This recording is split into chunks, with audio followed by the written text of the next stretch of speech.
my key core constituency, movie stars.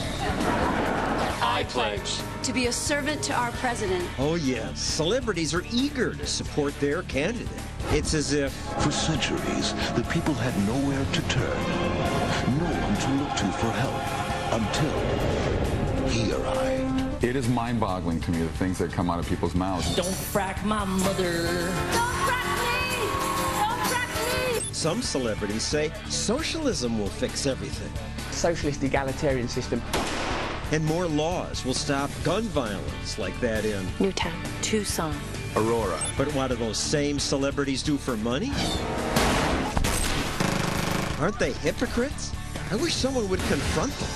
Tonight, we'll try. Mr. Redford, isn't it deplorable that you're glamorizing the weather underground, a bunch of domestic terrorists? I'm speaking for the entire world. Vote for President Obama. You can't buy anything more effective. What makes these people experts? I'm not a doctor, but I play one on TV. That's our show tonight.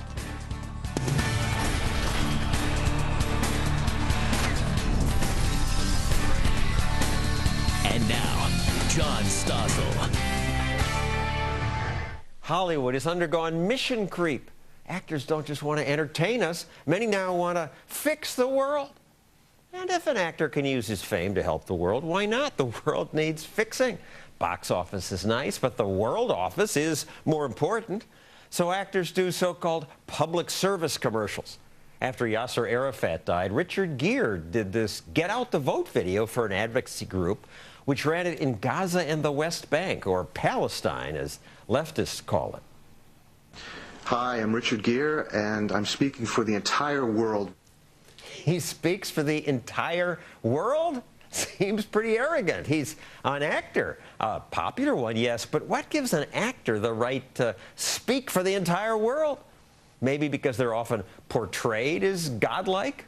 For centuries, the people had nowhere to turn, no one to look to for help, until he arrived. As long as there were people crying for help, there was one man who would never rest.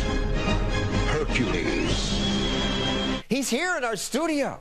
Actually, it's actor Kevin Sorbo, who played Hercules as well as other roles, and he's the unusual actor who pushes back against those in Hollywood who say, we actors know how to fix the world. You have a problem with Gere saying, I speak for the entire world? Well, I don't think he speaks for 7 billion people. I think he speaks for his own cause. So, and I think that happens quite a bit when people come out and talk.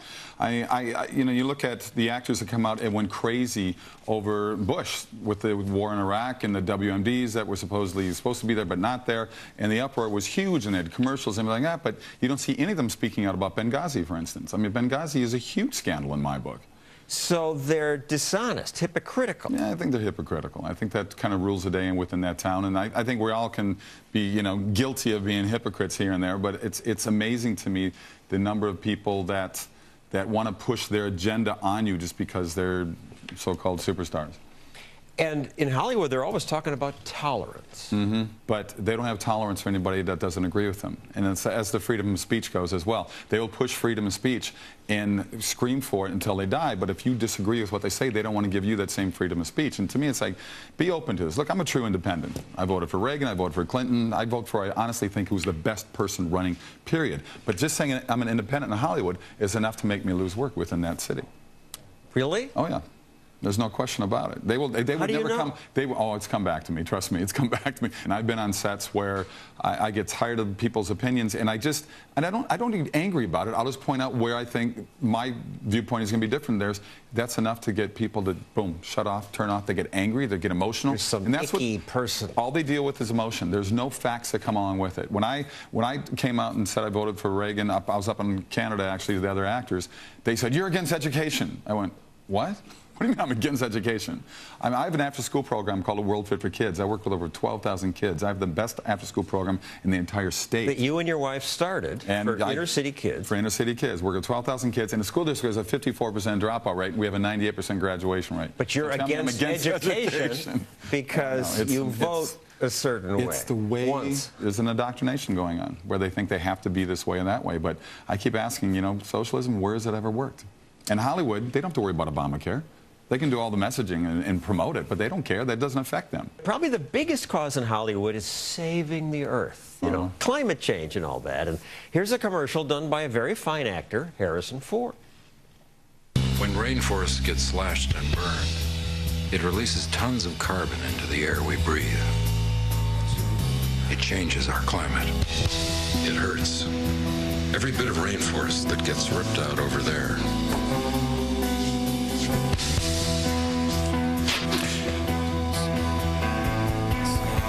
really hurts us over here. What? Waxing your chest hair in the rainforest? All right, it's a gimmick. Everybody wants to preserve the rainforest. I wouldn't mind so much if these actors weren't such hypocrites. Harrison Ford owns 7 airplanes, not 1, 7. He admits he once flew his jet to get a cheeseburger. It makes me wish someone would confront actors about stuff like that. This spring, someone did. Mr. Ford, any other plans to get your chest waxed again? To bring awareness to climate change? Thanks for the question. You still fly to get a cheeseburger?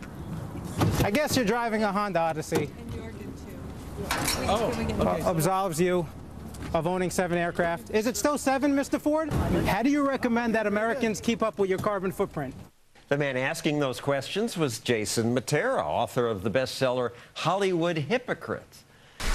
Jason, Harrison Ford may be a hypocrite, but you're obnoxious. You're rude. Oh, John, I learned from the best. I followed your career at 2020, confronting people who were duplicitous but and I was hypocrites. confronting crooks and thieves. This is just a poor actor who's expressing his opinion. Who has a lot of sway, especially with young people. I mean, unfortunately, whether you like it or not, young people take their cues from celebrities, and being hip and cool means being in favor of these conservationist policies that Harrison Ford strangely got his chest waxed over. But I don't, and you know what? I don't care that he owns 7 airplanes. I would love to own 7 airplanes. But please do not lecture me, do not lecture the rest of us that we're on the precipice of global warming Armageddon while you have a Sasquatch-sized carbon footprint. And that's why I confronted him. And what you do, nobody comes close to doing. The press treats actors differently.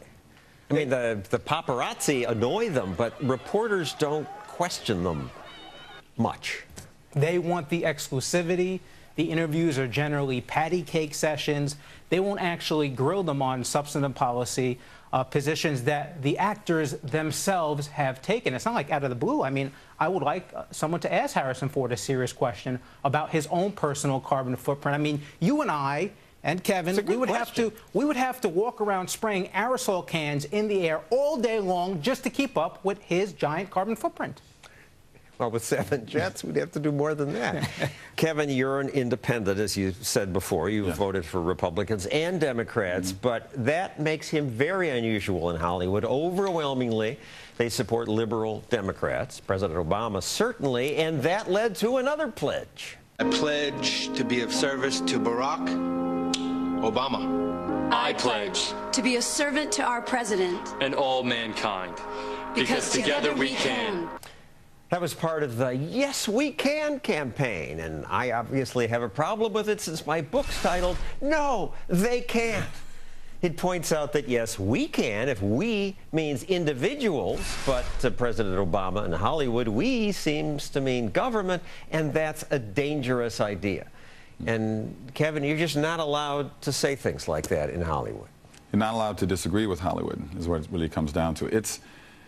It is mind-boggling to me, the things that come out of people's mouths and the way they promote and they push and they push and they push. And everything that they push for really doesn't have effect on them as per se. Because I've golfed with some of the big names, and I've told them, I said, you can afford to be a socialist. You're worth $100 million. And to sit there and push. You said that to George Clooney. I said that to a few people out there. So it's George Clooney says, yeah, raise taxes on the rich people. It's weird. They'll drive the Prius to the Emmys or something like that, but they've got the private airplane. They've got the, and I don't begrudge people that. You know, I wish I had more. I wish I had a private airplane. Lots of celebrities advocate raising taxes on the rich to help the poor. Yet over the years, I've noticed that well-connected celebrities are quick to use obscure tax dodges, and here are 2 examples. Bon Jovi who owns acres of land in New Jersey but pays only $100 in state property tax. Because he raises honeybees, he qualifies for a honeybee subsidy. Bruce Springsteen owns hundreds of acres of land but pays little tax on it because an organic farmer works his land.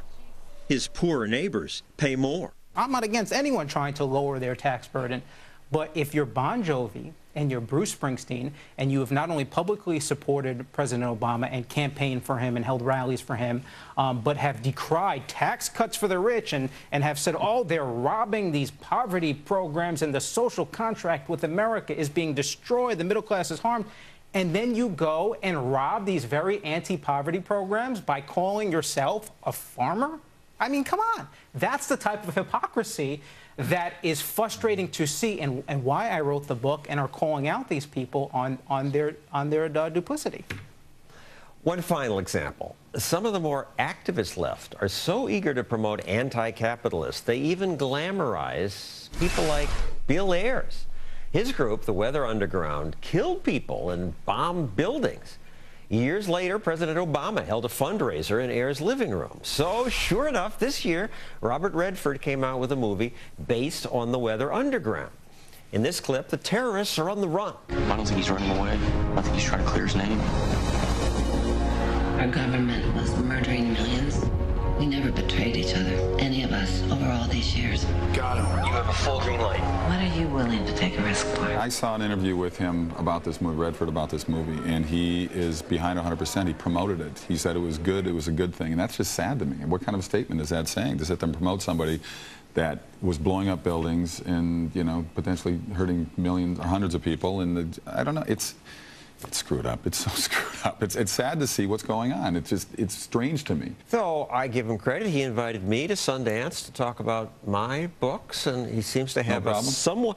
Well, he didn't talk to me when I was there, but he was there. But he allowed a sliver of the open debate. A sliver. Sundance. They give you a sliver, but they don't give you the full boat. That's for sure. It did make me wish that somebody would confront Robert Redford about this. Mr. Redford, isn't it deplorable that you're glamorizing the Weather Underground, a bunch of domestic terrorists? Are you going to make a movie about the Boston bombers next? The Boston bombers. So did Redford never responded? No, his entourage surrounded me, and they wouldn't let me get up close. But I think this goes beyond hypocrisy. There's just a human decency factor. It's one thing to make a movie about the Weather Underground terrorists. It's another thing, in the words of Variety, to romanticize it and make it heartfelt. We're talking about a bank robbery that resulted in the murder of 2 police officers and a security guard, and now Robert Redford is going to go make a movie that is essentially one big tribute to this. It's remarkably deplorable, even by Hollywood standards. Jason, thank you. Kevin, thank you. If you'd like to keep this conversation going, please go on Facebook or Twitter and use that hashtag over here, Holliwood, and to let people know what you think. I'd like to know what you think. Coming up, more celebrity hypocrisy.